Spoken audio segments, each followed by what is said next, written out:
The October morning air bit at Michael Roan's face as he adjusted his pack straps.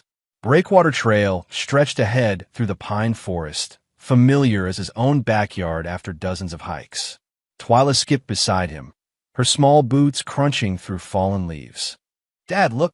She pointed at a hawk circling overhead. "Is he hunting?" "Probably." Michael checked his watch. 8:15. Right on schedule. Red-tailed hawk.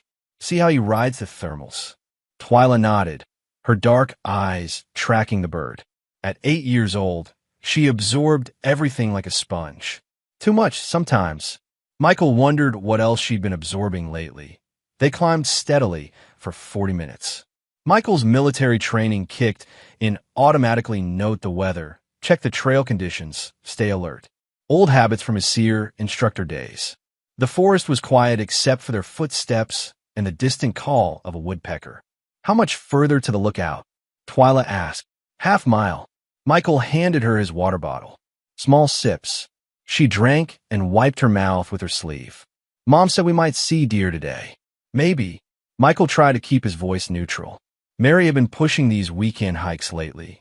Strange, since she usually complained about the wilderness being boring and dirty. They reached the ridge overlooked by 9:30. The valley spread below them, a patchwork of gold and green. Twyla pulled out her phone to take pictures. "Don't post those yet," Michael said. "Wait until we get home." "Why? Just safer that way." The descent took another hour. Twyla chattered about school, her friends, a book she was reading. Normal 8-year-old talk. But something fell off. Michael couldn't place it. They were 20 minutes from the parking lot when Twyla suddenly stopped. "Dad, my foot hurts." Michael knelt beside her. "Which one?" "My right foot. Inside my boot." He unlaced her hiking boot carefully. Probably a rock or a stick. But when he pulled out the heel insert, his blood went cold. Wrapped in clear plastic and taped to the underside was a small USB drive. Twyla looked up at him with those sharp eyes. "Mommy told me not to lose it." Michael's training took over. He kept his face calm, his voice steady. "When did Mommy give this to you?" "This morning, before we left. She said it was important, and I had to keep it safe." Twyla's forehead wrinkled. "Was I supposed to tell you?" "No, sweetheart. You did fine." Michael slipped the USB into his jacket pocket and relaced her boot. His mind raced, but his hand stayed steady. "Does your foot feel better now?" "Yeah." "Good. Let's head back." As they walked, Michael memorized every detail. Time of discovery, 10:47 a.m. Location, Breakwater Trail, approximately 0.3 miles from the parking area. Weather conditions, clear, temperature around 55 degrees. Witness, Twyla Roan, age 8. The parking lot came into view. Mary's Honda sat where they'd left it, but now another car was parked nearby. A blue pickup truck Michael didn't recognize. "Is that Uncle Wyatt's truck?" Twyla asked up. Michael's jaw tightened. "No, Uncle Wyatt drives a different truck." But he'd heard Mary mention Wyatt Dell recently. Too often for his liking. That night, after Twyla went to bed, Michael descended to his workshop in the basement. The concrete walls and single overhead bulb created the perfect environment for what he needed to do. He pulled an old laptop from a locked cabinet completely air-gapped, never connected to any network. A relic from his paranoid military days, but useful now. The laptop took nearly 3 minutes to boot up. Ancient by modern standards, but secure. Michael had learned in hostile territories that sometimes the old ways worked best, that he inserted the USB drive and waited. His hands remained steady, but his pulse quickened. 20 years of marriage, 10 years of fatherhood, and it might all be a lie. The contents made his stomach drop. 3 audio files, dated over the past month. He plugged in headphones and played the first one. Mary's voice, clear as day. He does that trail every other Saturday. We set it up there. A man's voice responded, deep, unfamiliar. "You sure she'll find it? She's smart, and she does whatever I tell her." There was pride in Mary's voice, as if she were discussing a well-trained pet. "What if she tells him before?" "She won't." I made it sound like a game. Kids love secrets. A pause, then Mary's laugh, cold and calculated. "She thinks she's helping Mommy surprise Daddy." Michael's hands clenched into fists. The woman on this recording sounded nothing like the wife who made pancakes on Sunday mornings, who sang lullabies to Twyla when she had nightmares. He forced himself to stay calm and played the second file. Same voices, different conversation. This one was more recent, based on the timestamp. The policy's already in place, the man said. $200,000. But we need the signature to match perfectly. I've been practicing for weeks. Look, the sound of papers rustling. I have samples of his writing from tax documents, checks, everything. Damn, that's good. And I have access to all his files. Bank accounts, passwords, retirement funds. He keeps everything in that little notebook by his computer. Michael's jaw tightened. She'd been watching him, studying his habits, learning his routines with the patience of a predator. When do we move? Soon. Once the other stuff kicks in properly, he'll be too confused to notice financial changes. The dosage has to be perfect enough to make him seem unstable, but not enough to kill him outright. That comes later. The man laughed. You're scary when you're focused. I'm motivated. 10 years of living like a pioneer woman in the middle of nowhere. 10 years of him treating conversations like military briefings. I'm done. Michael opened the next item, a PDF of a life insurance policy with Mutual Benefit Corporation.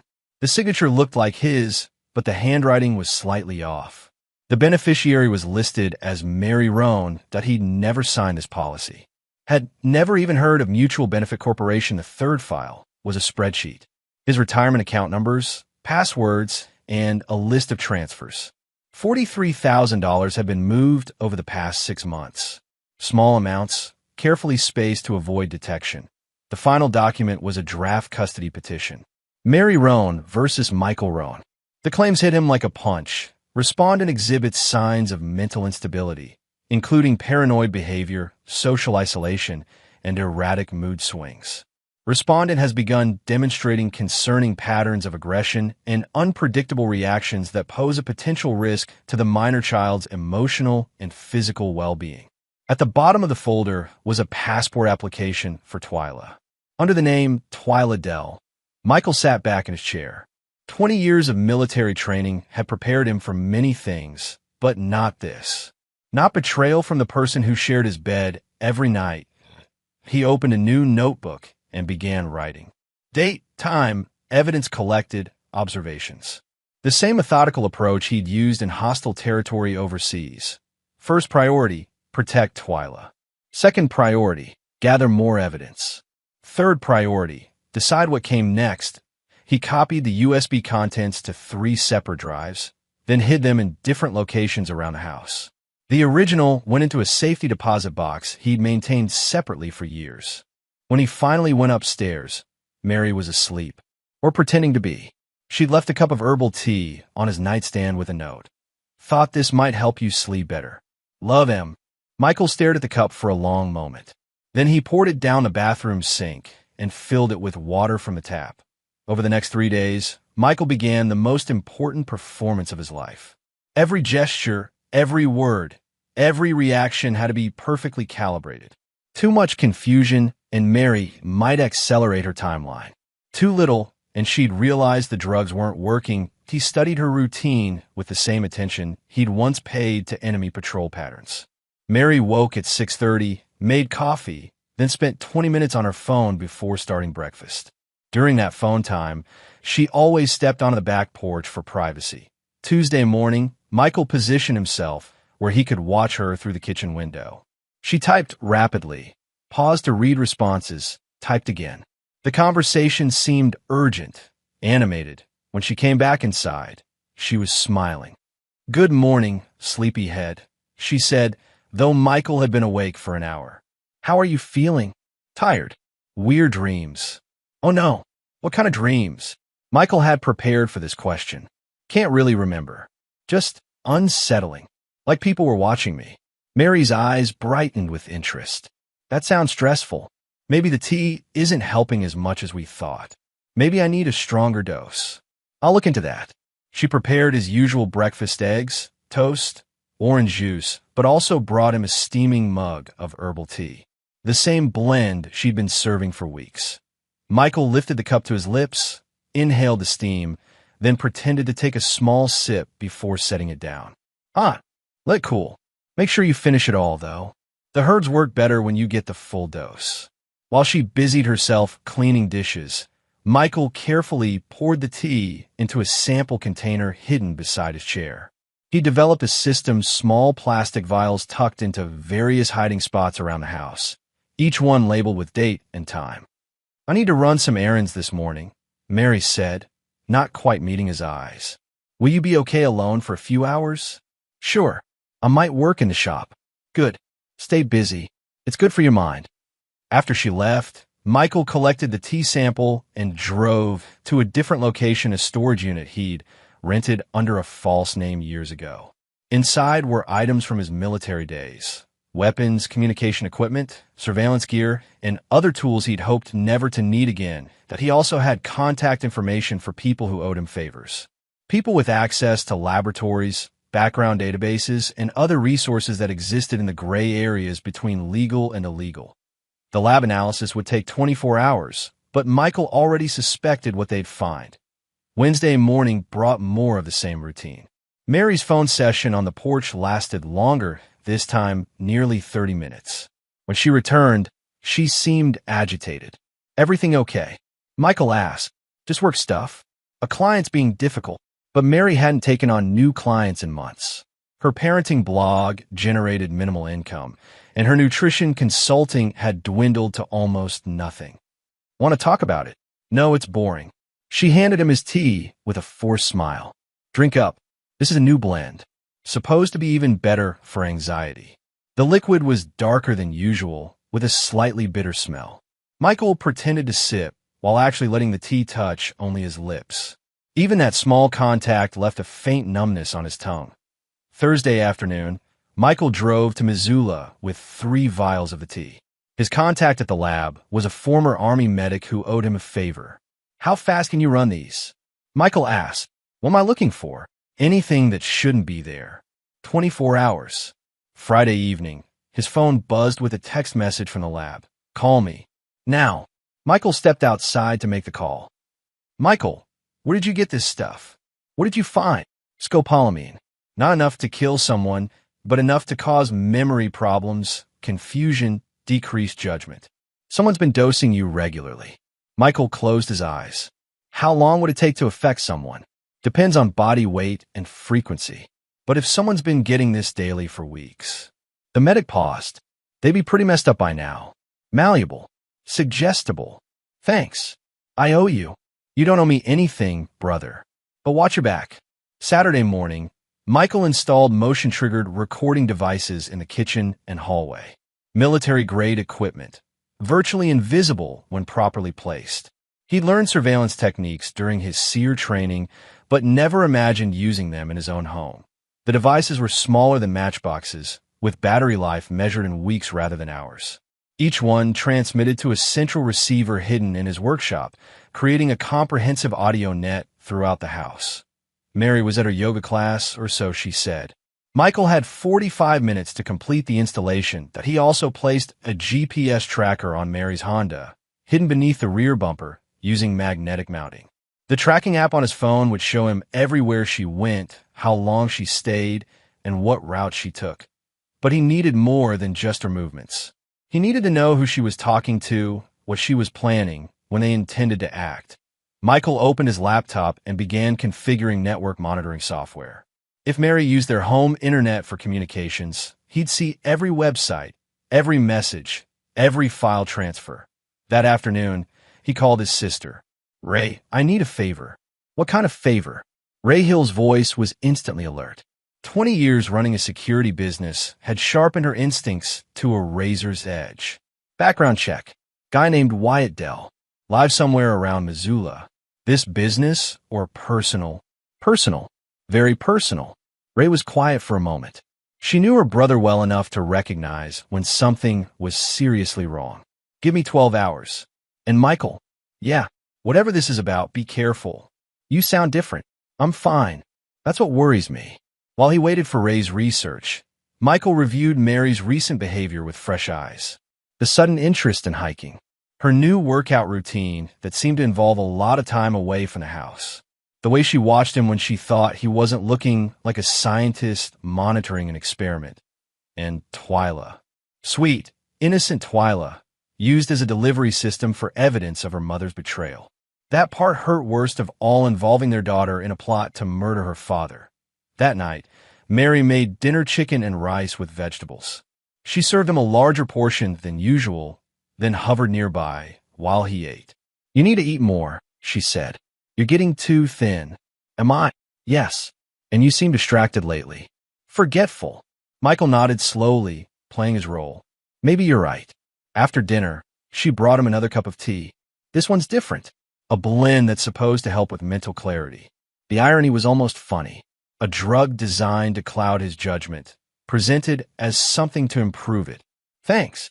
He accepted the cup, waited until she left the room, then poured it into another sample container. At 11 p.m., his phone buzzed with an encrypted text from Ray. "Call me." Private line. Michael stepped onto the back porch, keeping his voice low. "What did you find?" Wyatt Dell is a piece of work.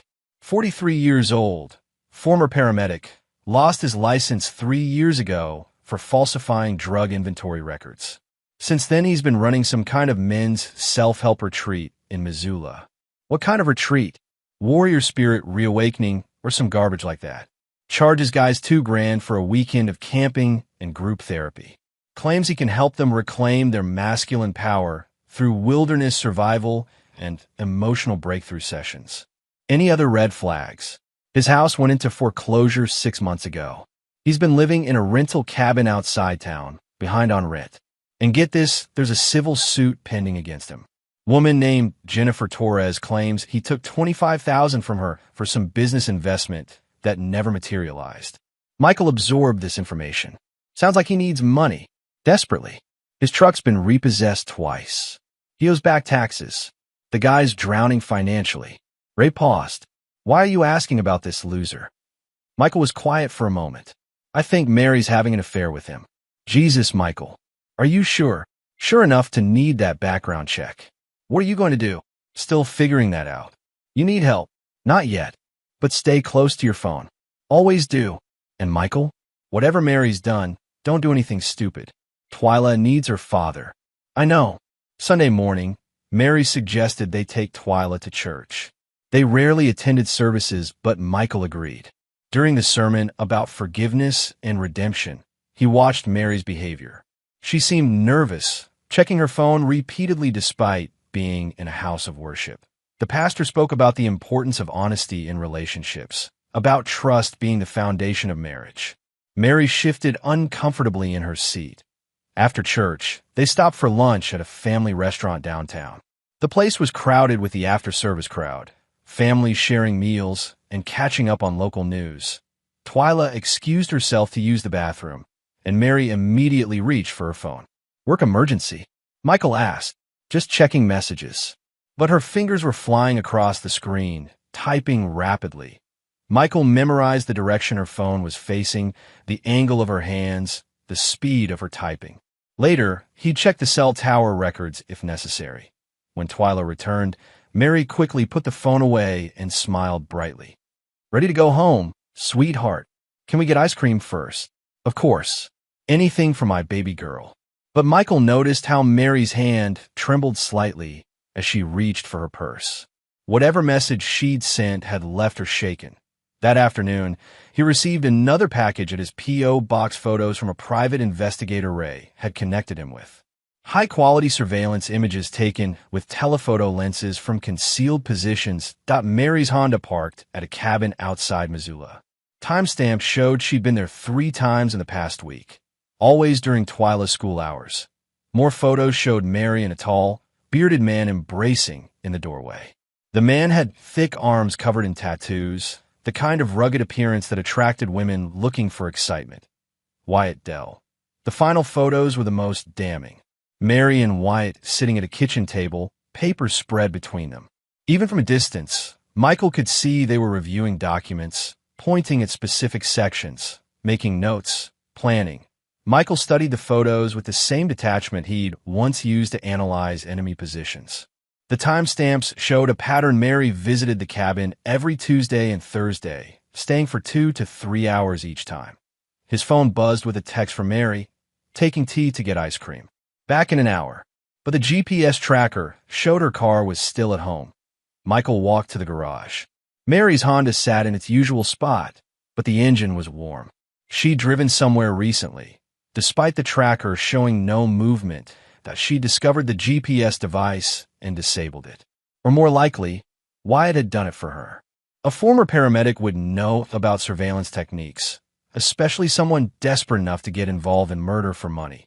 Michael returned to his workshop and opened his notebook. The pattern was becoming clear. Mary and Wyatt were planning something that required Michael to appear mentally unstable, and they needed it to happen soon. The question was, how far were they willing to go? Monday morning, Michael began his performance in earnest. He left his coffee mug on the kitchen counter and wandered into the living room, looking confused. "Honey," Mary appeared from the hallway, concern written across her face. "Everything okay? I thought I was making coffee." Michael rubbed his forehead. Must have got distracted. Mary's eyes lit up with something that wasn't quite sympathy. "You've been doing that a lot lately. Forgetting things." "Have I?" "Yes. Little things. Where you put your keys, whether you locked the truck." She moved closer, her voice gentle. "Maybe you should see someone. Dr. Patterson could run some tests." "I feel fine, though. That's what's worrying me." That afternoon, Michael forgot to pick up Twyla from school. Mary had to drive across town to get her, missing whatever appointment she'd planned. When they returned home, Mary's smile was strained. "Dad, are you okay?" Twyla asked. "Mom said you forgot about me." Michael let his shoulders slump. "I'm sorry, sweetheart. I've been feeling mixed up lately." Twyla hugged his waist. "It's okay. Everybody forgets stuff sometimes." But her eyes held a worry that shouldn't have been there. 8-year-olds shouldn't have to worry about their parents. That evening, Mary made her usual herbal tea. This time, Michael made a show of drinking it in front of her. "This does help," he said, though the liquid in the cup was actually water he'd switched when she wasn't looking. "I feel calmer already." "I'm glad." Mary sat beside him on the couch. "Michael, I've been thinking. Maybe we should take a family trip. Get away from everything for a while." "Where?" "I don't know. Somewhere peaceful. Maybe do some hiking." She paused. "There's this beautiful trail Wyatt mentioned. Raven Hollow. He says the views are incredible." Michael kept his face neutral. "Wyatt Dell? From your yoga class. He runs those wilderness retreats. He knows all the best spots." "Sounds nice." Mary squeezed his hand. "I just want us to reconnect. As a family." "Me too." But that night, the motion sensors in the hallway captured Mary making a phone call at 2:47 a.m. Michael couldn't hear the words, but her body language was urgent, excited. Tuesday, he escalated his act. He misplaced his wallet, then found it in the refrigerator. He started a conversation with Twyla, then seemed to lose track of what he was saying mid-sentence. "Dad," Twyla tugged at his sleeve. "You stopped talking." "Sorry, honey. What was I saying?" "You were telling me about the Civil War book you're reading, right?" "The Civil War." Michael looked blank. "I can't remember what I wanted to say." Mary watched from the kitchen doorway, and Michael caught the quick smile she couldn't quite hide. Wednesday evening, she brought up the hiking trip again. "I called about that Raven Hollow trail. We could go this weekend. Just the 3 of us. Actually, I thought maybe Twyla could stay with Ray. The trail's pretty challenging. Not really suitable for kids." Michael nodded slowly. "That makes sense. Great. I'll call Ray and set it up." But Michael had already spoken to his sister. Ray knew exactly what was being planned, even if she didn't know all the details. Thursday morning, Michael sat at the kitchen table staring at a newspaper he wasn't reading. When Mary brought his coffee, he let a tear slip down his cheek. "Michael? What's wrong?" "I don't know." His voice cracked slightly. I feel like I'm losing myself. Like I'm disappearing." Mary knelt beside his chair and took his hands. Her touch felt cold. "Hey, look at me." Her voice was soft, caring.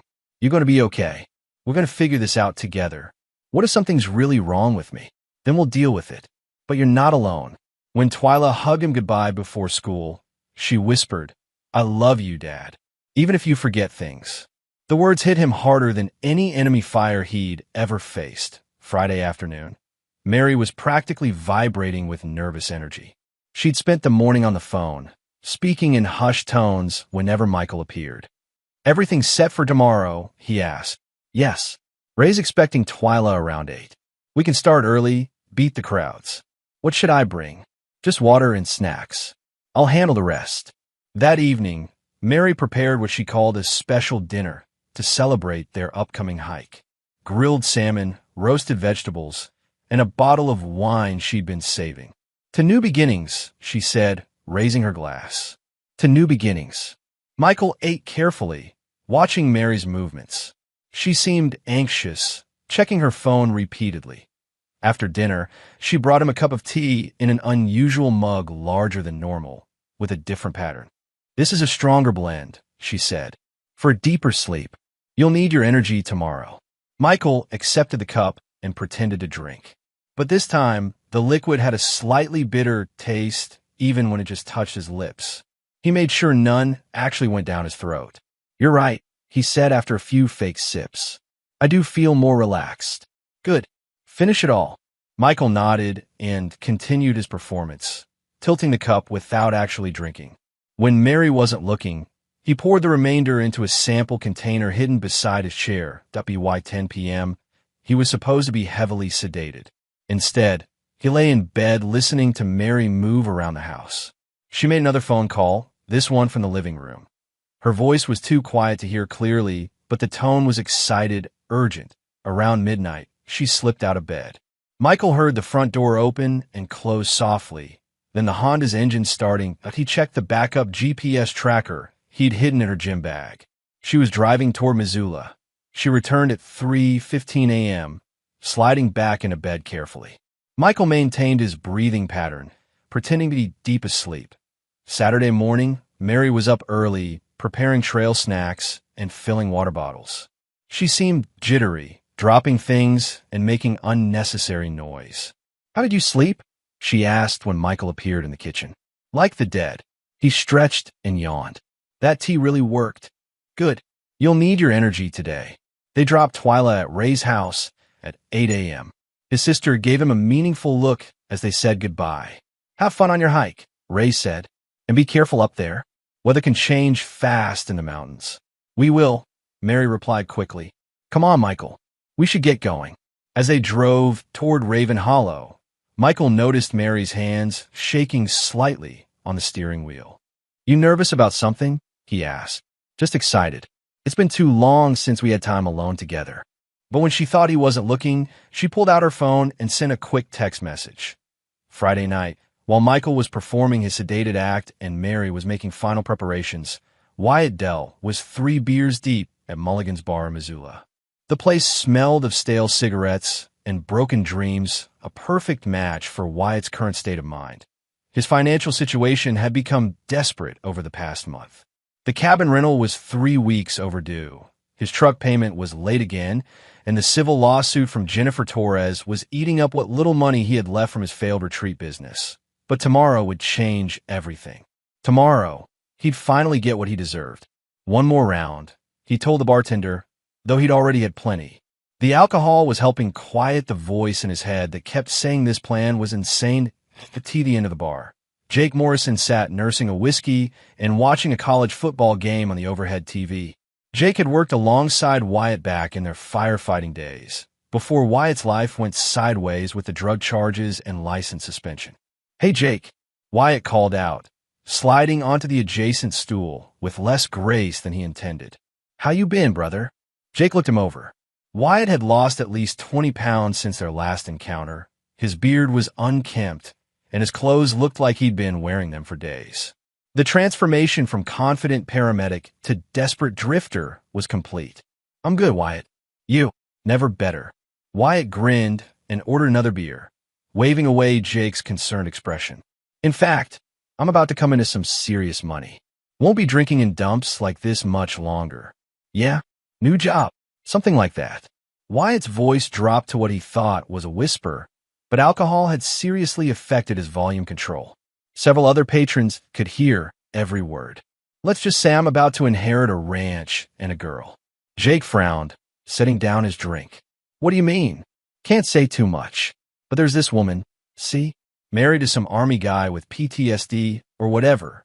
Guy's losing his mind, getting dangerous. She needs protection. Wyatt took a long pull from his beer. Real piece of work, this husband. Paranoid, aggressive, probably violent. Poor woman scared for her life. Sounds complicated. Not really. Tomorrow we take him hiking. He has an accident. Poor guy falls off a cliff while his wife tries desperately to save him.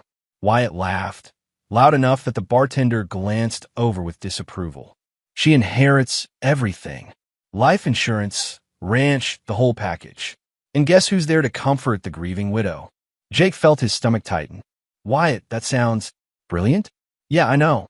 And the best part is, the guy's already acting crazy. Forgetting things, getting confused, talking to himself. Won't be hard to convince people he just wandered off a ledge. Wyatt finished his beer and signaled for another. Mental breakdown, tragic accident, case closed. Jesus, Wyatt. You're talking about? I'm talking about finally getting what I deserve.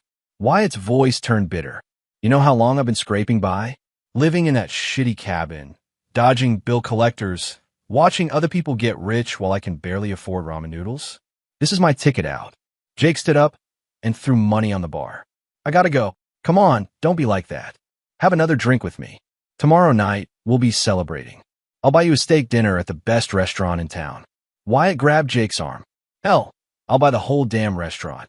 But Jake was already walking toward the door, his mind racing. He'd heard enough drunken bullshit over the years to recognize the difference between fantasy and genuine intent. Wyatt wasn't just talking. He was confessing. As soon as he reached his truck, Jake pulled out his phone and scrolled through his contacts. He found a number he was looking for. Ray Hill, from the volunteer fire department. Someone who might know what to do with this information. Ray, it's Jake Morrison, from the volunteer fire department. I need to talk to you about your brother. Michael? What about him? I think someone's planning to hurt him. Kill him, actually.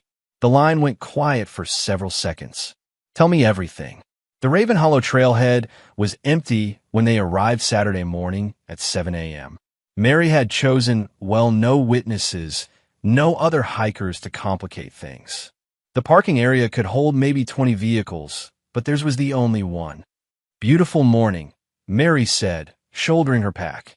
She'd been unusually quiet during the drive, checking her phone repeatedly until they reached the area where cell service disappeared. Yeah. Michael adjusted his own pack, noting its lighter weight compared to Mary's. She was carrying more than usual for a day hike. Extra water, he assumed, or maybe something else entirely. The trail was steeper than breakwater, winding through dense forest of pine and fir before emerging onto rocky ledges with dramatic views of the valley below. Perfect terrain for an accidental fall, if someone were planning such a thing. They hiked in relative silence for the first hour. Mary seemed tense, constantly checking her watch and scanning the trail ahead. Michael maintained his confused, slightly unsteady demeanor while secretly cataloging every detail of the terrain. Years of military training had taught him to assess tactical situations automatically. The cliff areas began around mile marker 3. Sheer drops of 60 feet or more, with loose rock and minimal safety barriers. A fall from here would be fatal unless someone knew exactly how to land and roll skills Michael had learned in airborne training but couldn't use without revealing his awareness of the danger. Let's rest, Mary said when they reached a particularly scenic overlook. The view was spectacular, rolling hills covered in forest, distant mountains capped with snow, a ribbon of river winding through the valley floor. It was also isolated, with no other trails visible in any direction. I brought that relaxation tonic you like, Mary continued, pulling a small bottle from her pack.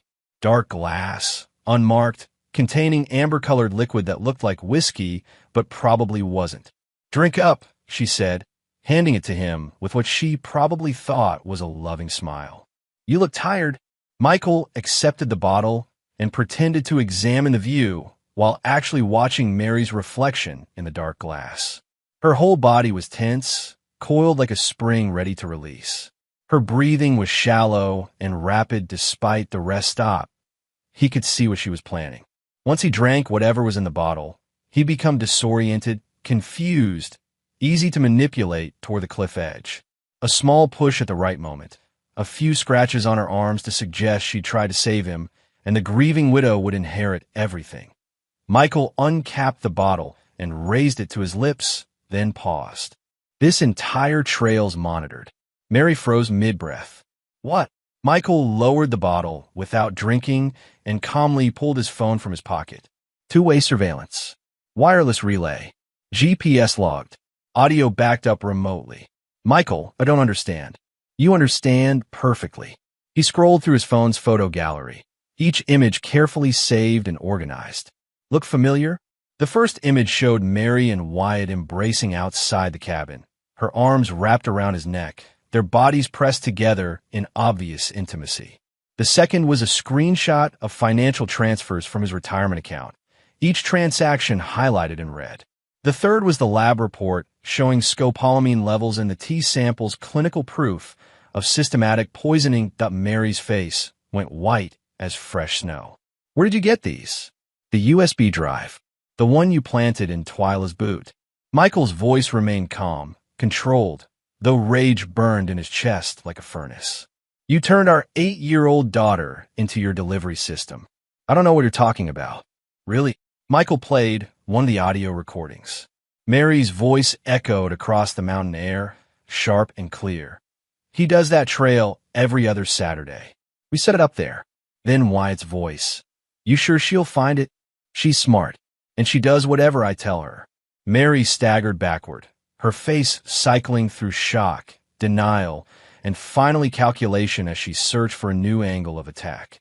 You can't use any of this, she said finally. It's illegal surveillance. Invasion of privacy. Wrong. I have every right to monitor my own property. And I definitely have the right to test substances someone's been feeding me without my knowledge. Michael, please. Let me explain. Explain what? How you've been drugging me for months. How you plan to murder me and steal my daughter. He stepped back from the cliff edge, maintaining distance between them. How you turned Twyla into your accomplice without her knowing it. Mary's mask finally slipped completely. The loving wife disappeared, replaced by something cold and calculating. You think you're so smart, so superior, living out here like some kind of hermit, making me feel trapped in the middle of nowhere. Her voice turned bitter, venomous. Do you have any idea what it's like being married to someone who treats every conversation like a military briefing? So you decided to kill me. I decided to free myself. And Twyla deserves better than growing up with a father who can't function in the real world. Mary's hands clenched into fists. She needs to see what normal relationships look like, with a failed paramedic who lost his license for stealing drugs. Mary's eyes flashed with rage. Wyatt understands me. He sees my potential. He knows I'm worth more than cooking dinner and cleaning house for someone who barely speaks to me. He sees your money. My money. It was never about the money. The words came out as a shriek that echoed off the rock walls. Then why forge the insurance policy? Why steal from my retirement accounts? Why plan to disappear with Twyla using fake documents? Mary had no answer for that. The silence stretched between them, broken only by the wind through the pine trees and the distant cry of a hawk. Michael pulled out a second phone, the backup unit Ray had given him. Everything's been recorded. Every conversation, every transaction, every lie you told our daughter. The FBI has copies. Local law enforcement has copies. And if something happens to me up here, it all gets released automatically. You can't prove anything. I can prove everything. The drug tests alone are enough for attempted murder charges. Add the financial fraud, the forgery, the conspiracy to commit murder. He shook his head slowly. You're going to prison, Mary, for a very long time. And what about Twyla? You'll destroy her mother and think that won't affect her. You destroyed yourself. I'm just documenting it. Michael's voice hardened. You made the choice to drug me. You made the choice to steal from our family. You made the choice to plan my murder. And you made the choice to drag our daughter into it. Mary looked around desperately, as if searching for escape routes. But they were alone on the mountain, 3 miles from the nearest road, and Michael stood between her and the trail down. What do you want? She asked finally, her voice small and defeated. You're going to walk down this hill. You're going to confess everything to Deputy Murrow. And you're going to stay away from Twyla until the courts decide what happens next. And if I don't, then Ray releases everything to every law enforcement agency in 2 counties, plus the local media, plus the internet. Your face will be on every news channel in Montana as the woman who tried to murder her husband for insurance money. Michael's voice was ice cold. Your choice. Mary stared at him for a long moment, her face cycling through rage, desperation, and finally resignation. Then she began to cry, not the gentle tears of remorse, but the angry sobs of someone whose carefully laid plans had crumbled to dust. I hate you, she whispered. I know, but that's your problem, not mine. They walked down the mountain in silence, the only sounds their footsteps on rocky trail and Mary's occasional sniffles. Michael stayed several steps behind her, alert for any sudden movements or desperate attempts to be by the time they reached the parking lot. Mary's tears had dried, replaced by the blank expression of someone who had accepted defeat. She climbed into the passenger seat without protest and stared out the window during the entire drive back to town. Neither of them spoke a single word during the 40-minute journey to the sheriff's station. Deputy Clint Murrow had known Michael Roan since they were kids playing in the same creek behind the elementary school. In all those years, he'd never seen Michael look as cold and controlled as he did walking into the sheriff's station that Saturday afternoon. Mary followed 3 steps behind, her face streaked with tears and dirt from the mountain trail. Clint, I need to report attempted murder, financial fraud, and conspiracy, Michael said without preamble. Jesus, Michael. What happened up there? She's been drugging me for months, stealing money from my accounts, planning to kill me on that trail today. Michael set a thick folder on Clint's desk. Everything's documented. Clint looked from Michael to Mary, who stood in the doorway, looking like she might collapse. Mary? What's this about? He's crazy, she whispered. He's been acting paranoid for weeks. I think he's having some kind of breakdown. Really? Michael opened the folder and pulled out the lab reports. Scopolamine. She's been putting in my tea every night for 2 months. Clint scanned the documents, his expression growing more serious with each page. Audio recordings of her planning this with her boyfriend, Wyatt Dell. Financial records showing $43,000 stolen from my retirement accounts. A forged life insurance policy. Michael's voice never wavered. And a custody petition claiming I'm mentally unstable. This is a lot to process, Michael. There's more. Michael handed him a USB drive. Security footage from inside our house. Phone records. GPS tracking data showing her movements. He paused. And a confession recorded this morning on Raven Hollow Trail. Clint plugged in the USB drive and began reviewing the files. The color drained from his face as he listened to the first audio recording. Mary, I need you to sit down, he said quietly. This is all fabricated, Mary said, but her voice lacked conviction. He's been acting strange for weeks. Ask anyone. I've been acting strange, Michael agreed. Because you've been poisoning me, but I've been documenting everything. Clint played the recording from that morning's confrontation. Mary's voice filled the room. It was never about the money, followed by her admission that she'd felt trapped and wanted to free herself. Mary Roan, you're under arrest for attempted murder, fraud, and conspiracy. Clint stood and reached for his handcuffs. You have the right to remain silent. As he read her rights, Mary looked at Michael with pure hatred. This isn't over, she said. Yes, it is. 2 hours later, Wyatt Dell was arrested at his cabin outside Missoula. When deputies searched the property, they found detailed maps of Raven Hollow Trail with specific locations marked, a draft obituary for Michael, and a bottle of scopolamine with a prescription label that had been crudely altered. Jake Morrison's tip to Ray had provided the final piece of evidence, a witness to Wyatt's drunken confession about inheriting a ranch and a girl. This is airtight, Clint told Michael as they finished the paperwork. Between the physical evidence, the recordings, and the witness testimony, the prosecutor won't have any trouble getting convictions. What about Twyla? Family Services will do an evaluation, but given the circumstances, I don't see any reason you wouldn't get full custody. Michael nodded. When does she find out? Soon. But kids are resilient. She'll get through this. Will she? Clint studied his old friend's face. You played this damn near perfect, Michael. Most people would have confronted them directly, probably gotten themselves killed. You stayed patient, gathered evidence, built a case. Very smart. I had good training. Yeah, but this took more than training. This took serious self-control. Michael was quiet for a moment. I kept thinking about Twyla. What would happen to her if I screwed this up? She's lucky to have you. We'll see that Mary's trial began 3 months later. Her defense attorney, a young public defender named Richards, tried to argue that she'd been manipulated by Wyatt Dell and was suffering from depression that clouded her judgment. The prosecution, led by District Attorney Patricia Chun, methodically destroyed that narrative. The defendant spent months planning this murder, Chun told the jury during opening statements. She researched drugs that would make her husband appear mentally unstable. She forged legal documents. She stole money from his accounts. She recruited her 8-year-old daughter as an unwitting accomplice. This wasn't the act of a confused woman. This was a calculated conspiracy to commit murder for financial gain. The evidence was overwhelming. The jury heard Mary's own voice on the recordings, saw the forged documents, learned about the stolen money. They watched footage of her sneaking out of the house for late-night meetings with Wyatt. When Mary took the stand in her own defense, she tried to portray herself as a victim of circumstance. I felt trapped, she testified.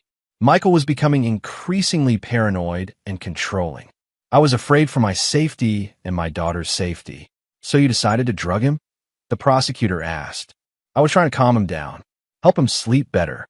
With scopolamine, a drug known to cause memory loss and confusion. I didn't know what it was. Wyatt said it was a natural sleep aid. You didn't know what it was, but you researched the proper dosages? You knew exactly how much to give him without causing obvious symptoms. Mary had no good answer for that. The prosecution also called Jake Morrison, who testified about Wyatt's drunken confession at Mulligan's bar. He said he was about to inherit a ranch and a girl. Morrison told the jury. He talked about taking the victim hiking and arranging an accident. He seemed excited about it.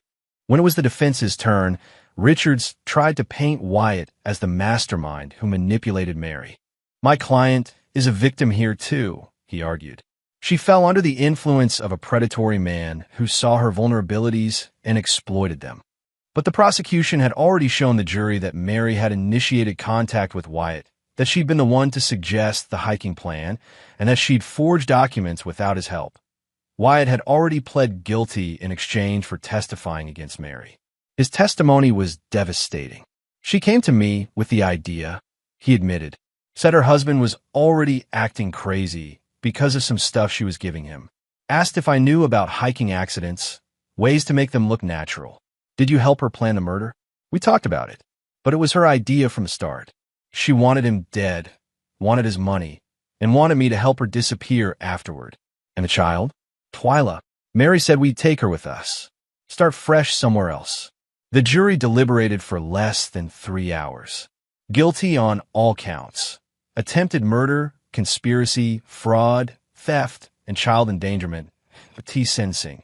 Mary was given 25 years to life with the possibility of parole after 15 years. Wyatt received 12 years for conspiracy and fraud. 18 months after the trial.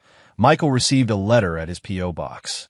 The return address was Mountain View Correctional Facility for Women, that he recognized Mary's handwriting immediately. For a moment, he considered opening it. Perhaps she was finally ready to express genuine remorse. Maybe she wanted to apologize for what she'd put Twyla through. Or possibly she had information about accomplices the authorities hadn't discovered. Then he remembered Twyla's face when she learned her mother wouldn't be coming home.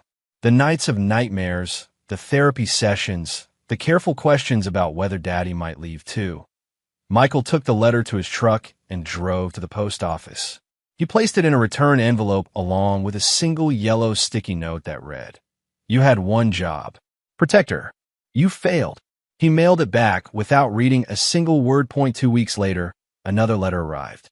This one went straight into his truck's glove compartment, unopened, then into a bag with 3 other letters that had arrived over the past months. He drove them all to the county dump and watched them burn in the incinerator. Some things didn't deserve forgiveness. Some bridges were meant to stay burned. Spring came early to Lolo that year.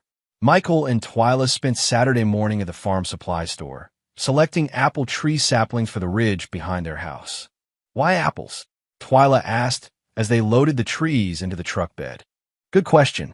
They're hardy, they produce food, and they'll still be here when you're grown up." "Will we still be here when I'm grown up?"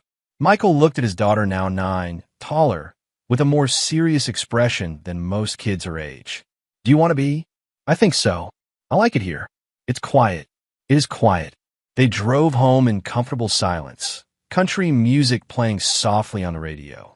Twyla had developed a taste for older songs: Patsy Cline, Hank Williams, Johnny Cash. Music with stories, she called it. The ridge behind their house offered a perfect view of the valley below. Michael had chosen the spot for its defensible position and water access, but also for its beauty. A man could see trouble coming from up here, but he could also watch eagles hunt and storms roll in from the mountains. They dug holes for the 6 saplings, working together with practiced efficiency. Twyla had learned to handle tools properly, measure distances, and work without constant instruction. Good skills for a kid to have. "Dad," she said as they backfilled dirt around the 3rd tree. "Yeah. Is Mommy coming back?" The question came up periodically, usually when Twyla was processing something she'd heard at school or seen on television. Michael had learned to answer honestly without providing unnecessary details. "No, and that's okay." Twyla nodded and continued working. After a few minutes, she asked, "Are we safe now?" Michael paused in his digging. "We're smarter now." "That's better than safe." "What's the difference?" "Safe means nothing bad can happen. Smart means you know how to handle bad things when they do happen. And bad things always happen. Sometimes. But you can learn to see them coming." They finished planting the trees as the sun reached its peak. Michael connected the irrigation system, while Twyla arranged small protective cages around each sapling to keep the deer away. "These will take a few years to produce fruit," he said. "That's okay. I'm not going anywhere." As they gathered their tools, Twyla looked back at the newly planted orchard. "Dad, what if someone tries to hurt us again?" Michael considered the question carefully. His daughter deserved an honest answer, but she also deserved to feel secure in her own home. "Then we'll handle it. Together. Like we handle Mommy. If we have to." Twyla smiled, not a child's innocent smile, but something more mature and knowing. "Good," she said. They walked down from the ridge together, just the wind through the trees and the distant call of a hawk overhead. Father and daughter, wiser now, stronger now, ready for whatever came next. The trail had ended exactly where it needed to,